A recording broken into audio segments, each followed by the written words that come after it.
And Spawn, M3 versus King started off in possibly the best fashion it could have. Yeah, what an absolute brawl. I kept hearing about these long Chinese games where people just kept running into each other, and boy, was that a big example of that. Really good game, and wow, we're already into Champions League. All right, let's do it. Rumble, the first bet here for King. We've swapped sides over. There'll be our blue team here for this second game of our best of 2, Master3. Over on the red side this time around, and Cassidy going to get another respect ban here.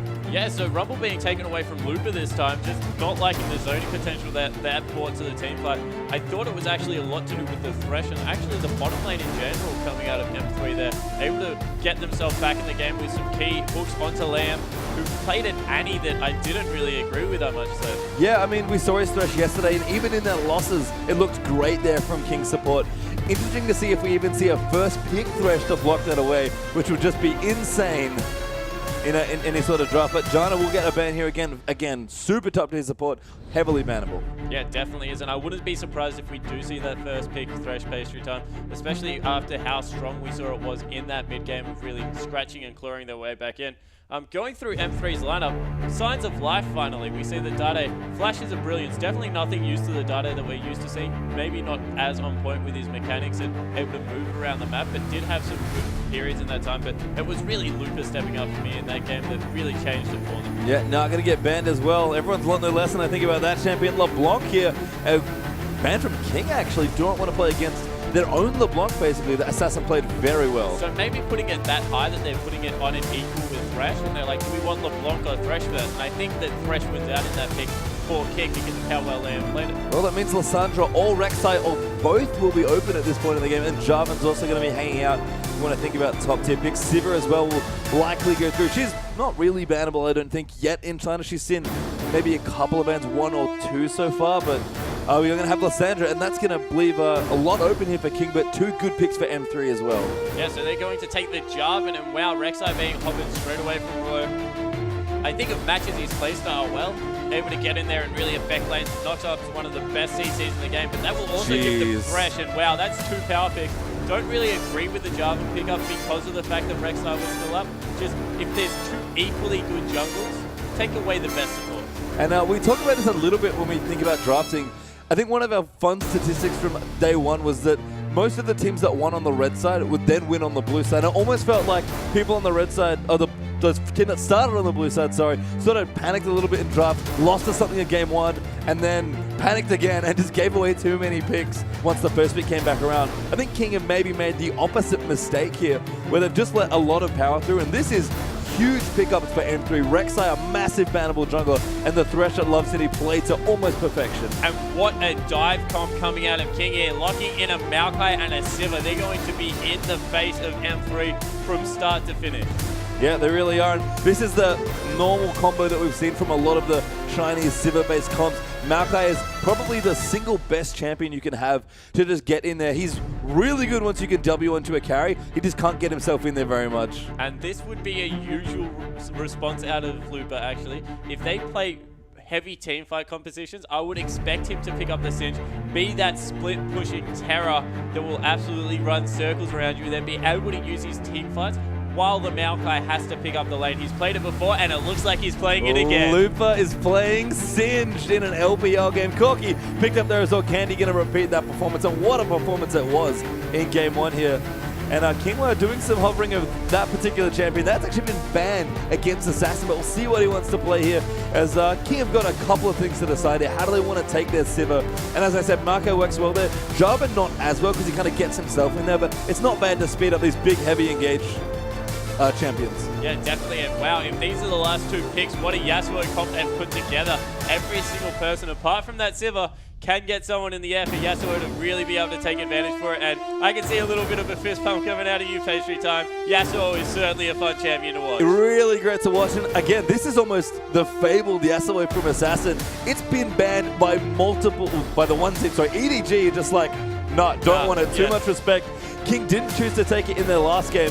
This will actually give the counter pick though over to M3 Dade. So he's very experienced with this champion Yasuo and in the matchups there as well. I also really like the Braum one of the hallmarks of Chinese supports is that they almost always pick heavy engage support, which is why I'm surprised that John has seen a lot of play, because it doesn't fit their style as much. And again, when you have a Sivir you want to get in, Braum's a great champion to get in the mix. Yeah, definitely, and able to put that zone pressure almost like a Rumble does with his ultimate. Of course, a big knock up, then the slow. And it looks like Dade will actually take Azir into the matchup.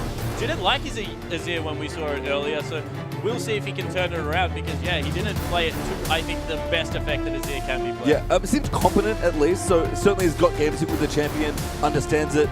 Maybe not again to the level that Azir's high skilling dictates, because that's very high, but this is a great matchup here for Azir. Yasuo's win wall does nothing.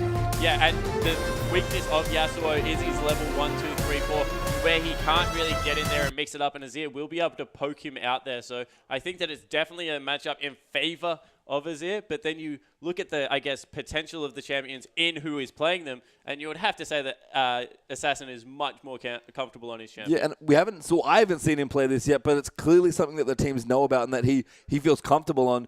Curious to see how well he does here on this pick, but Dade's got a great counter pick. And that's sort of Yasuo's issue. He fell off in the mid lane just because a lot of the counter picks developed, and there's many champions that are very popular that can be picked against him. Yeah, and it was kind of a playstyle thing as well, Pastry Time. As soon as he puts that win wall up, people were just starting to run through it and really give him a lot of hard time. People were picking up things like Ahri that could dive through. The Rise was certainly popular at the end of last season before the nerfs came through. So, he fell out of favor, not only because, I guess, the nerfs came through, and they did hit him very hard. It was more because people just decided they weren't going to play that way against a Yasuo. Yeah, and I guess moving through the other matchups, let's look at the jungle real quick, because you mentioned that you don't really like first pick Jarvan. Now, Jarvan clearly a good jungler. Top 3, I think, arguably on this patch, but Rek'Sai in the hands of M3's jungler Rua here. Yeah, I generally love first pick Jarvan. I actually think that, because I think that Rek'Sai should be permanently banned because she is so strong at the moment. I think that Jarvan is definitely the next strongest champion on the patch. But if there are 2 strong jungle champions up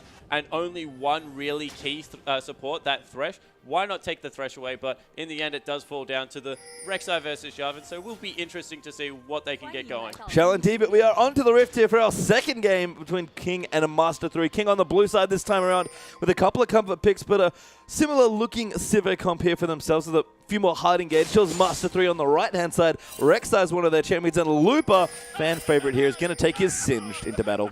Yeah, it certainly looks like that with that Ghost as well, so not scared about being caught in a Cataclysm with MLXG. Will have to stay in there for a long time unless he flips someone out. And an actual early invade coming through, so maybe looking for a lane swap, maybe looking to pick up a buff for themselves. And I think one of the most characterizing elements of King's play from what we've heard, and also just in that last game, aggression is a big component of how they like to play, and they looked decent in the mid to late game, but maybe a little less comfortable. So I think they want to turn it up just a little harder now. They've got lots of good knockups for this Yasuo combo as well, and the Sivir to really get all this hard engage in. Yeah, but I think the worrying thing for King is that what we've seen from M3 is that they make you play on their terms. They're really trying to dictate pace, and they kind of, I don't want to say it in a negative way, but bring you down to their level and then kind of beat you with experience from what we saw in the first game. And this is a definitely heavy execution-based comp coming out of King. If anything goes wrong, this Yasuo could be rendered completely useless in a team fight. So will be interesting to see how it plays out. We are going to break out into standard lanes, though it seems like we've actually got a bit of a standoff here in the bottom lane. Both of the dual lanes camping brushes here, but I think we'll probably just have a couple of trades here. Blue buff start here for MLXG's job. I'm going to go Gromp into blue. And actually just red start for Ruo, so not any small camps, just going straight for a buff. We've seen a lot of this from the Chinese junglers, actually. I'm not sure if it's just they want sort of an option where if I want to gank level 2, I can, and they do it on a lot of early pressure junglers, but they just seem to like to get that camp out of the way and start off there. Yeah, and once again, Sivir versus Corki in this lane, so expect Sivir to have a fairly easy time of it. Actually, Dade being harassed down a little bit in the top mid lane, as we see.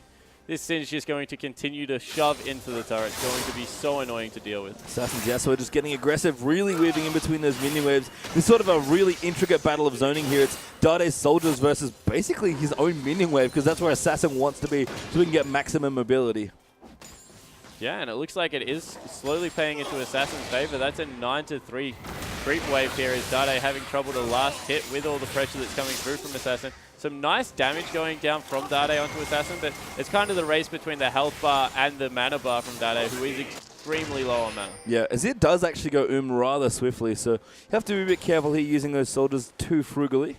Looper in the top here. Has watered up for himself with his Trinket Warden. He'll be farming away on Singe. In fact, this will be a pretty heavy farm lane, I think. Yeah, it certainly will be. Singe has absolutely no problem scaling up against the Maokai, and that's why it is seen as like a quasi-counter pick. Means that he can push the lane out much more quickly and be able to get around and impact the map, do some counter jungling for himself with some deep wards. So, yeah, I do like the matchup for Singe especially. Yep. Assassin hanging back a little bit now. I think sense that Ruel might be around for a gank. It's a pretty reasonable 2-buff gank timing, so Assassin going to play back for now.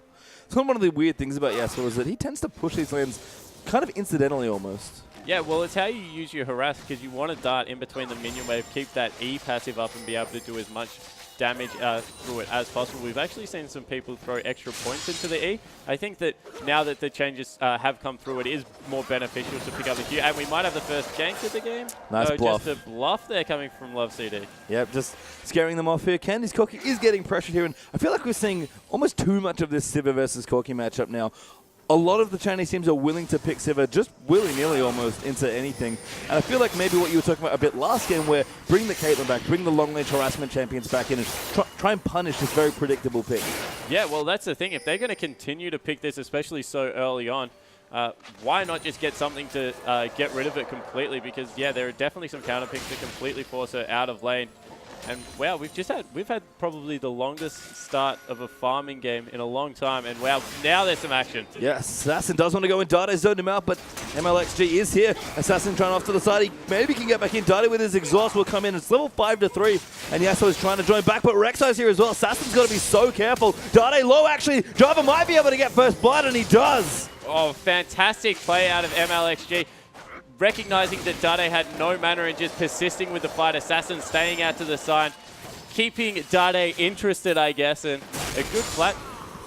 Uh-oh. Okay, someone died in the mid lane. That was Job, and he stayed a little too long there, and Ruo, that's a very easy kill. Yeah, able to pick the kill up, and it will continue to push in Dade's favor. So even though he's down 9 CS, that will put the lane in quite a good spot. That means Assassin can't back yet, has to go and push that out, and the first lot of dirty farming coming out of Lupa. Lupa, going back to his old habits here. Farming between those two turrets here is actually a nice play from Love City. Keeps Liam back.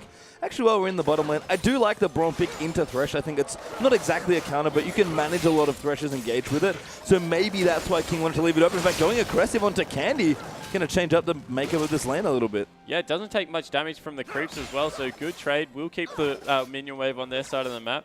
And once again, once Wax is able to pick up a couple of levels, we'll just be able to start dictating the pace of this bottom lane. Yep. Assassin going to move back in. Actually gone for a Zeal here. Not going to go for the slightly greedier Avarice Blade, but will presumably be building into a static shift fairly early on. Dade with his Fiendish Codex is going to go back as well. And if we were wondering just how comfortable Assassin is, we saw him in the mid lane a couple minutes ago, weaving effortlessly, cancelling his auto attacks into ease. So this guy definitely knows how to play Yasuo. Yeah, it definitely looks like a comfort pick here for him.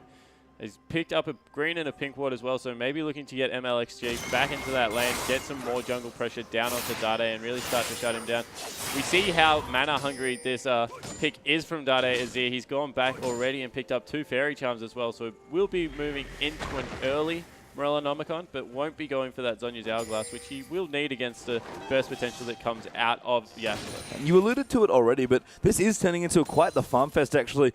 2 kills here in the first 7 minutes or so of the game, and there's 2 lanes, I feel like, that want to farm for both teams, actually. The mid and the top lane are going to collect as much farm as possible, and even the bottom lane, wants to get maybe their 1-2 item power spike before going in. A bit of aggression, actually, as Liam will block that up with Unbreakable, but it's really up to the junglers to dictate early game pressure if they even want to do that. Yeah, and both junglers do it well, and we see that Ruo might want to get in there. Assassin actually goes to smite, and the knockup does come through. That first Q misses. Assassin has to be careful, and there's the rest of Lupa coming in. I think he poured it down, but there's the first kill. Sky in trouble as Wax down the bottom now as well. Also has to back away. Maokai Telly a little too late there, and now Liam down the bottom going in onto Candy. Needs a few more auto attacks. There's one for Braum. The stun does get flashed, but a good flash forward there coming through for Liam, and now Candy's got to be careful. Few more attacks need to come through. Ignite not enough to kill Corki, and he will get out. Yeah, what good movement coming out of Love CD to try and stay even with Braum and block as many auto attacks as possible.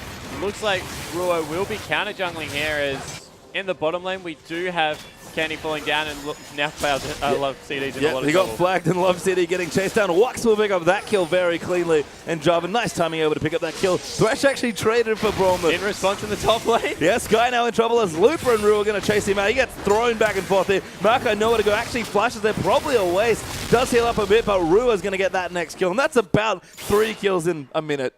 2-0-1 now for the jungler from M3 side. Didn't give that one across to Looper, who I'm sure would have appreciated a lot, but he started to build himself a fairly big gold lead, only 400 actually at this point, so 2-1-1 actually coming through for the jungler on the other side as well. Wow, jungler's being heavily involved all over the map. Yeah, well, we said it was going to be a jungler early game here with a lot of farming going on, and both MLXG and Rue are getting involved very early and getting some kills here for their team.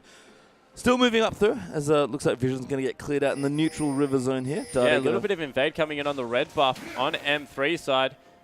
Both top and, both mid and jungle were in there, and support's rotating over now as well. As you said, when they come in a lot of members. Yep, everyone arrives now. Assassin going to get locked on there, so Loco Yasuo's going to pop in as well. Great knock up there from Braum's Glacial Fissure, but Ruo gets the first kill. Dade solo will die to Yasuo's Ignite, and now Assassin going to keep moving in. Ruo is low there. He's going to get stunned up with one more auto. Lamb's going to chase him, pops the bite, and just actually crushes a tunnel. Nice little mechanics. Yeah, so Love CD leaving that fight relatively early with a lot of HP, so maybe a little bit of not wanting to overcommit with another member rotating around, but in the end, trade 1-for-1.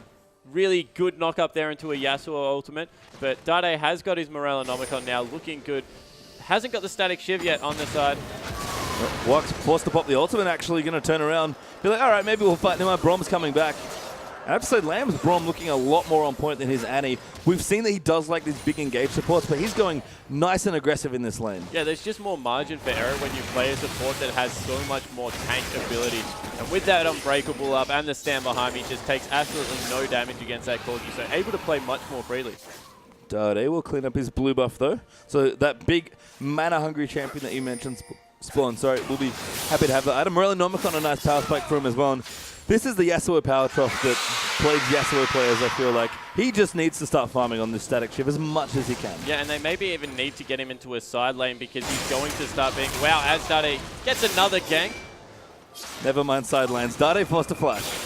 Yeah, definitely. So good move there. That will be a repeat gank. Of course, when you are a Jarvan, it is always good to swap that Cataclysm for a gank, as we see Ruo returning it. Great knock up though. Assassin going to E away, but he will die. Ruo's damage, insane. Yeah, we talk about how much damage this Rek'Sai does with 1 damage item. We actually saw a 3 damage item Rek'Sai coming out as MLXG is being forced towards these Raptors. This might be the first dragon of the game because of how much pressure Dade can put on it. Is looking to take the Scuttle Crab first, and they've rotated Looper down. Yeah, M3 going to go in for this dragon now. Dade is coming in, moves his soldiers in through there. Liam probably not going to steal this one away, and looks like Master3 will get themselves a nice quick dragon here in this particular game. Ruo smites it up, and there we go. 11 minutes in, and Master3 with the first big advantage. So a much cleaner game coming out of Master3. You would say it was all on the back of their jungler. Ruo at the moment, 4-0-1. 5 of 6 kill participation, and has been absolutely everywhere, locking down objectives and really getting his team ahead. Candy fighting back a bit as well. Got himself a Sheen plus a Ruby Crystal, looking to build in towards that Phage. 10 CS behind here against the Civil Lane. It's been constantly harassing and pushing them in, but nothing too dangerous there. As Assassin's also 10 CS ahead, but again, not a big deal. And Looper getting the real big numbers here on Sim. She's getting ahead of this Maokai and farming it up. Yeah, and that's danger zone because, of course, Wax won't be able to get away from that Singe whatsoever once he picks up that roller, as well as the Rylai's Crystal Scepter. It's just going to be so frustrating to have a Singe sit on top of you and mitigate a lot of your damage. Jarvan gets the bad news about Dragon, so we'll try and clear out whatever vision he can there. In general, Singe actually has a great build path in this lane, can actually go for a Thornmail after that, and maybe even transition into that Glacial Shroud, and finally the Frozen Heart, of course, mana synergizing so well, and that ultimate just makes him so pesky. Looper is so annoying, just darting in between the turrets. Proxy farming once again between the Arda and the Tier 2. And it's to the point now that he's picked up his Catalyst that even if they bring Jarvan up there, may not be able to kill him. So I agree with the decision to try and impact another area of the map. Don't let Ruo run circles around you and just leave Looper to do whatever Looper wants to do. Yeah, and Looper is even more freedom than usual because Dragon's not an objective they have to worry about for a couple more minutes. So Looper will happily be doing this as Lamb down the bottom again, going in onto Candy. I love this aggression in the bottom lane with Sivir. Yeah, looking super aggressive. Is building his AD a little bit of a CS advantage as well. Now 15 ahead. It looks like Ruo wants to change that around. Finally getting down there to try and affect with a gank, but being matched by MLXG. This might be our first big head-to-head in the bottom lane. No, Ruo actually backing away. Jarvan coming through. Flashes here for both members of M3's bottom lane, though. So Jarvan just going to look to use that ultimate and try and burn a quick flash here. He's hiding in that brush. Can he lock down the Thresh? They do have a decent amount of CC they could chain here, but Candy especially is quite tricky to lock down. Yeah, and it looks like the bottom lane for M3 will just back away, so nothing much happening here. MLXG wasting a little bit of time, but not too much. No other objectives really on the map at this point. Yeah, Assassin still ahead on CS, actually, trying to use his Static Shiv and the pretty long range on his Q to poke these minions back. But look at Dade aggressively putting the Sand Soldiers forward here, trying to zone up and pick up his own farm. Yeah, and I guess that's the interesting part of this matchup, as we have a gank in the bottom lane. Candy getting jumped on that tower slow. Great Glacial Fissure to follow in, and double TPs, I think, are coming in. Loves City, so Ruo down there as well for Rek'Sai. There comes, no, it's Luxor who does come through, and Sky who came down from the top lane, excuse me. Brom gets the next kill down to Rek'Sai. That's 2-0. There's the stun, sorry, 2-1. And there's the third kill. Jarvan goes down, but good trade there for King. Yeah, and actually able to stop the Cinch teleport, so he wasn't able to get in there and affect the fight. I think maybe even the turret went down a little bit too early for Lupa to be able to get in there. So he'll just be stuck pushing this top lane. Will pick himself up as a turret for it, but actually a little bit of a different build coming out of this thing. He has the sweet Maokai item that we see, the big tank utility item. Yeah, I think it's called Righteous Glory. I did muck that one up with Righteous Fury the other day, so I won't be forgetting the name anytime soon. As we see once again the ultimate coming out of Ruo. He has died for the first time, 5-1-1, still performing very well on this jungle. I'm not sure M3 want their gold on that particular jungle. I think Rek'Sai's fine with items, especially if she goes quite tanky, but just in general, maybe Dade or Lupa, or I guess they carry Candy, would prefer a couple more of those kills. Oh, definitely. That is always the case when you get a couple of kills as a jungler. A lot of pressure goes on you to affect the map even more once you do get yourself ahead. Looks like he will be picking up maybe even another Brutalizer. We saw a fairly aggressive build come out of Clear Love. Clear Love, yeah, it was Clear Love over there, so looking to replicate that maybe, and picks himself up a Giant Belt just for a little bit of health and tankiness in this mid game. Rod of Ages has been finished up here by Sky as well, so Marco's build coming along nicely. Murktrode's actually hit coming through for Assassin, so probably a Blade of the Ruin King somewhere in his build needs to make up the attack speed for the CDR, but pretty necessary item against all the mixed damage. Yeah, and finally getting Assassin into a side lane to get that CS back up. He was having a harder time against Dade Azir. Don't want to say he was really struggling because he has had a lead all game, but is getting fairly camped there. 1-3-1, not having the best game at the start on Yasuo. And I like this again from King. They seem to always want to do this with their Sivir, at least in this series. They rotate Sivir into other lanes and just pressure them with the Sivir. I mean, Infinity Edge done Zeal there as well. No boots, but it's a short lane in mid. You can just constantly pressure down towers and clear out waves. Yeah, and with that ultimate and the Summoner Spell Flash still up, not much danger coming out there. Dade will be able to clear lanes relatively well, but has now gone back, so this is their chance to really try and push this lane down. This Assassin here is hanging out the bottom. Maybe fancies a duel with Candy.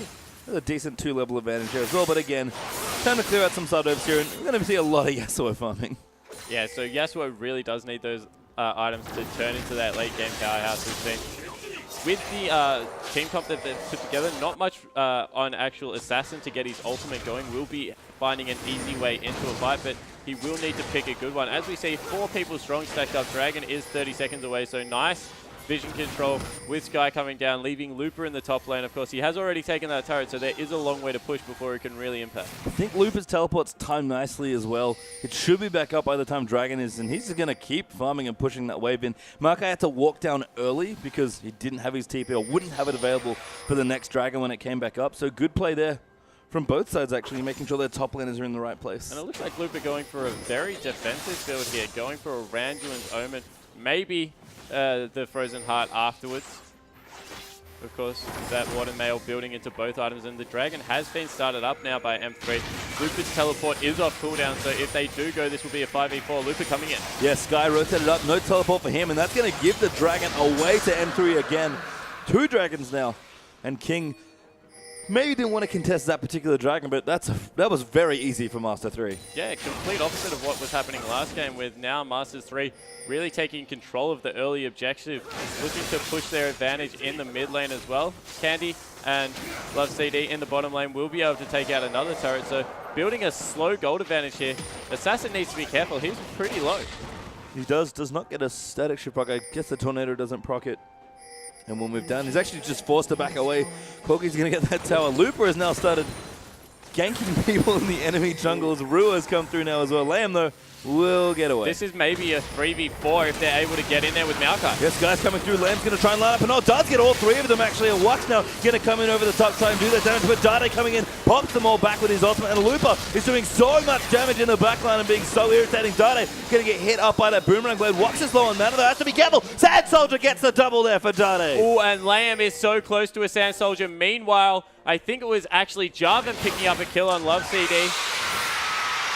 So in the end, a 2 for 2 across the map? No, 2 for 1.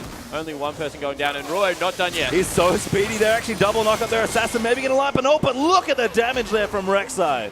Yeah, able to pick himself up the kill with that ultimate and the home guards coming through. So great job from Ruo. Really getting going now, and Lupa still being an annoying Singe in the top lane. Yep, fancies his chances. Even without his ultimate, just going to regenerate some health here as best he can.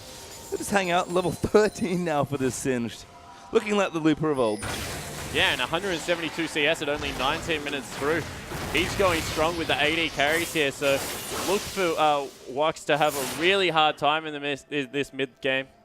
About 7,000 gold picked up, and he's actually gone for the Frozen Heart before the Randuin, so yeah, Wax and that Yasuo are going to do absolutely nothing against this here. I think about 1,000 gold up for Looper as well over his lane opponent. Sky, who's been, again, a great player and possibly the best performing player so far of King, is struggling now against Looper Singe. Looper play definitely changed from yesterday, where he just did not have good games, unfortunately.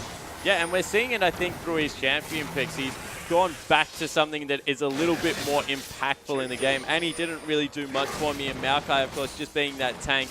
So I like the Rumble pick game one. The Singe pick I'm always going to like. Just so frustrating to have to deal with. And look at him all over the map, just split pushing at will, picking up as much CS as he wants. Well, you and everybody else, I think, loves Looper Singe. King are looking to group, potentially try and find a fight. Assassin actually got a BF sword here, so maybe going in for a bit more aggression. There's the cataclysm onto Dade. Pops out though. Great dash away there, and now Sky going to get hooked in under the tower, taking a lot of damage. Lamb does get smited for the slow. Yeah, Looper coming around the side now as well. Sky coming in. Candy blows up Lamb there, and now Looper just going to stick to everyone. Wax has to back up towards his tower. Be careful, buddy. You get hit by one hook. And this will mean another objective coming in from M3. Azir pushes turret so well, and maybe we spoke too soon about Dade's Azir, because this time looking mechanically on point. Yeah, going to set up a tower now as well, potentially extend that siege in towards the tier 2 mid turret. M3 going to clear out a bunch of vision and jungle groups. So in fact, Looper going to get caught out now by King. Assassin's found him as well. Good smite coming in. He needs to knock him up though. Sky though will do the job and picks up the kill onto Looper. Yeah, Looper was looking for that lantern over the wall. Unfortunately, not able to get it, so he does fall down. So that's a return kill. Nice answer coming out of King, but with how big this Rek'Sai is, with how big Looper is starting to become, you would think this game needs to be spun around relatively quickly. They are about 4,000 gold behind. And important to note, King have only one real turret in their quotes as they picked up the bottom outer. As his turrets do get tracked in the Spectator clan as well. That fooled me yesterday, but it will not today. So 2 towers there on the board for King. They pick up a bit of gold for that as well, but only one tower here. Not a lot of space on this map. And M3 have a 4,000 gold advantage brewing now. Yeah, and Ruo using his ultimate once again, get out of that base, get back into his jungle, going to look to donate that blue buff over to Dade, who has nearly got his Zhonya's Hourglass, will be able to go back and pick that up after the blue buff if he so pleases, and it is in perfect timing for the next dragon. I have to say though, we mentioned it before, so much of this gold is onto Ruo, and it's not that I don't think he can perform with the gold he's been given. He certainly has been so far in this game, but as you mentioned, when you get ahead as the jungler, that pressure is there. Candy gonna get knocked up here. Assassin, easy ultimate. Goodbye, Koki. It is so much better to play Yasuo with someone that can just get them in the air so easy. Jarvan providing the knock up and the dunk comes through. Able to pick up a kill for himself, and once again, Looper's teleport timed very well for the next dragon fight. Bottom turret is being pressured at the tier 2, and only Ruo here to defend the mid lane turret, so may actually lose 2 at once. No, Looper teleporting in. He wants to defend it. Ruo going to come and look for the knockup. Waxo pops the spell shield, prevents that from happening, but Love City will rotate in with Looper. And King will give up the push there. Dade now going to counter push out so many Sand Soldiers with that blue buff. And Zondi's now finished up as well for him. He's looking pretty here on Azir. Ooh, Ooh, and this is a little bit bad of a back timing. Actually, might even be stopped by Dade. Assassin's gone aggressive. Yeah, Assassin has indeed. Now Dade can get exhausted up. He needs to be careful. Trying to find minions. It's a good knock up there for Dade. Assassin darting around. Has to be so careful. Windwall will not block that rocket especially. And Candy cleans up that kill. Yeah, really nice play from Dade. Burning the exhaust as soon as Assassin went aggressive. Splitting him up with that war. And yeah, they're going to have to give up another dragon because Wax has just gone into the top lane to clean out that big minion wave. And a small note on Assassin. He is actually going kind of an older Yasuo build, but one that I think works exceptionally well in the team comp. He's just going basically all in on the early game damage. Infinity Edge will be his second item here, where it has been shifted a little more towards the third item. And that means that they're just going to want to get in, use all of the big team fight hard engages. They've got plenty of tools for Yasuo's ultimate as well. Master3 right now in control of this game. They're going to take their third straight dragon. Yeah, and the way you think about it really with Yasuo is if you need a defensive item, you go for maybe a Hex Drinker in there to stop the bleeding. That's very, very dire straits. If you're relegated to split pushing because you don't really have many people to help you out, you pick up the Blade of the Ruined King. But when you have all those knockups, why not go the Infinity Edge, work on the 100% crit, and just look to absolutely murder people in that ultimate? Yeah, so Assassin gonna look a little bit more like an Assassin actually here on with this particular Yasuo build, but still King struggling a little bit here. A few thousand gold behind, about 3 as Candy. Another great game here. 2-3-1, not as exceptional as his last performance, but looking good with his item build. Seems like maybe Last Whisper's coming out though. Yeah, potentially Last Whisper. Maybe even going into a Blade of the Ruined King and just sitting on that pickaxe. We'll be interested to see what he picks up. I don't like Last Whisper as a general item on Corki this early in the game, just because of how much mixed damage he has. I think Bloodthirster, Blade of the Ruined King, or Infinity Edge are definitely superior builds. Yeah, it's just not that much armor on the side of King at the moment. Oh, so he is going to go the Blade of the Ruined King for the first time. So potentially to deal with the Maokai, who hasn't picked up much resistances at this point of the game, but does have a lot of HP coming through from that roller, and the Spectre's Cow that he's picked up. So a little bit of a variation on the builds, showing that he adapts depending on what he's against. Yeah, and again, more of that duelist, aggressive Chinese Corki build that we've seen a lot. They really love their Blade second on Corki.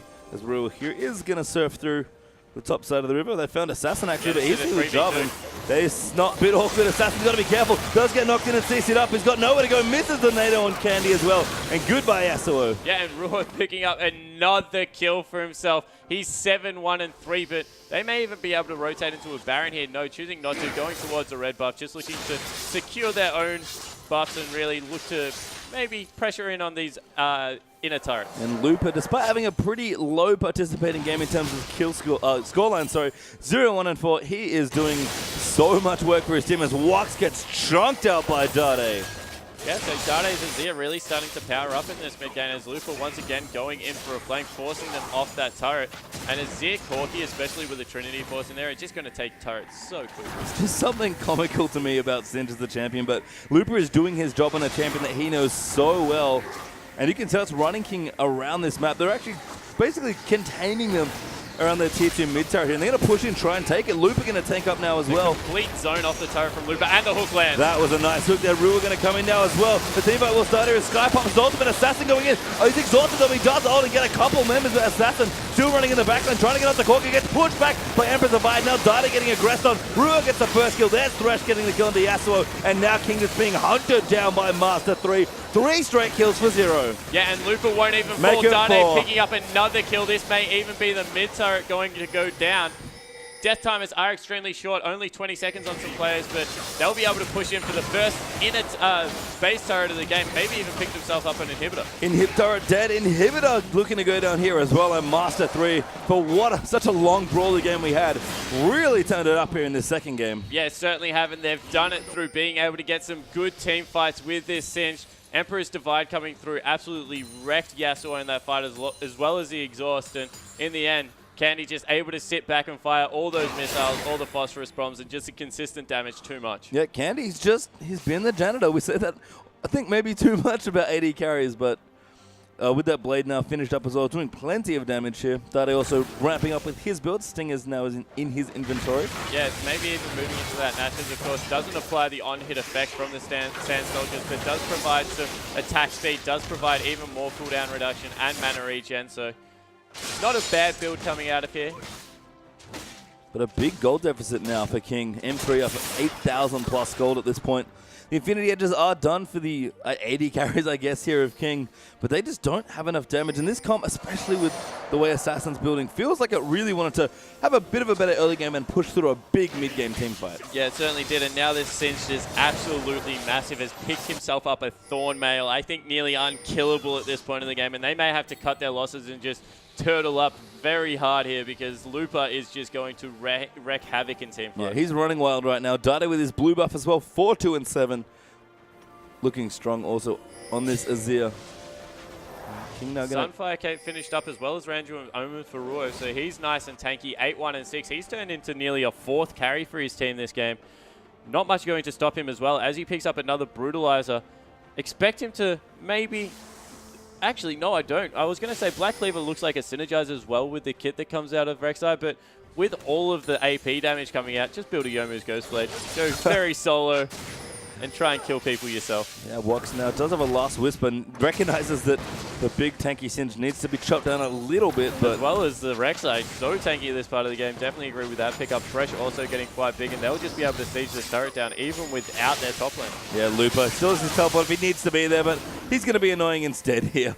Because he's Looper and he's playing Trinity Force and Azir synergize very well when taking turrets because both members can just walk up, get one auto attack as well as a W on there, and it chunks a lot of the health through from the turret. So even if you have to whittle it down slowly, still does a lot of work. Yeah, Rua so speedy, firing out the Prey Seekers in burrowed form.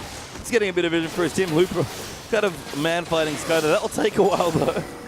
And we're just going to have a siege on the turret. That hook was very close. And the damage still coming out of Dade. They'll be able to take this one down relatively quickly. Looper now with the flank forces them off completely. Really textbook play coming here from M3. A very messy last game as we see the inhibitors turrets now under siege.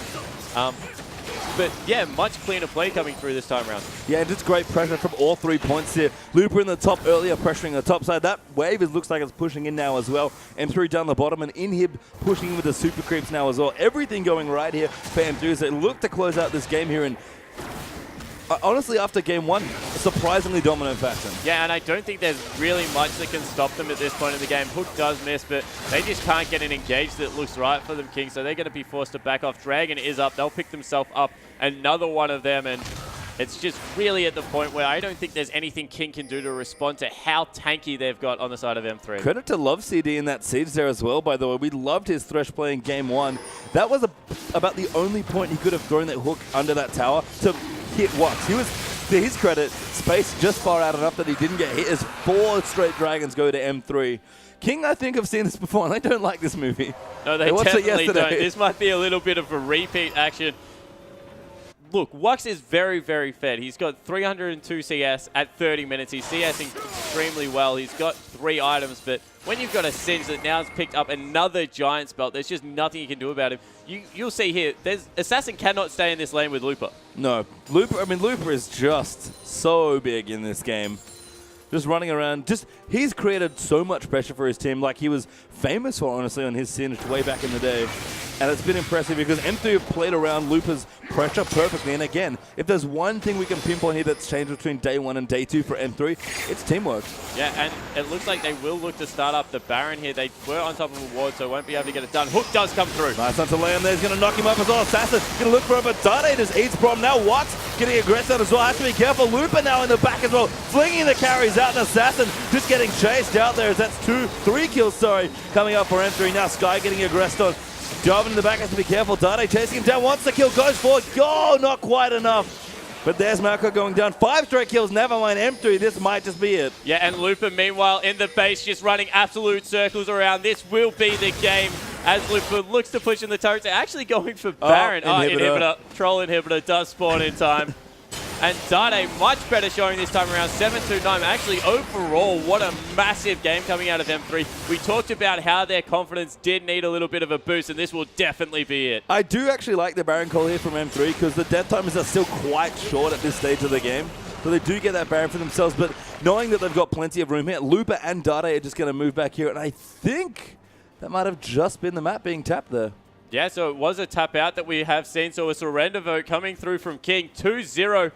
For M3 and in much more emphatic fashion the second time around. It really was, and a strong performance we questioned on day one when we saw them. How well were they going to play? And again, that coordination tightening up so much more comfortable looking play by Dade and Lupa. Yeah, and when Dade and Lupa fire, you can see exactly what this team is about. Actually, credit to Candy and Love CD for being much more solid than we were told to expect, coming out with 2 very, very good back-to-back games. In fact, Candy in Game 1 did carry that one through, but when the top side of the map's firing, when Ruo's getting around and infecting ganks, they just look much, much smoother. Yeah, and Ruo with a nice game there as well. And we talked about the Game 1 being so back and forth. Nice to see both teams honestly play from behind quite effectively, but again, coordination being the key thing here. You can't win a game that's 60 minutes long if you're not playing together as a team. And in both of those games, even in the much more one-sided Game 2, M3 just looked fantastic. Yeah, and they turned it on from the start this time, which was what was so much more impressive pastry time. Able to really strangle them off objectives,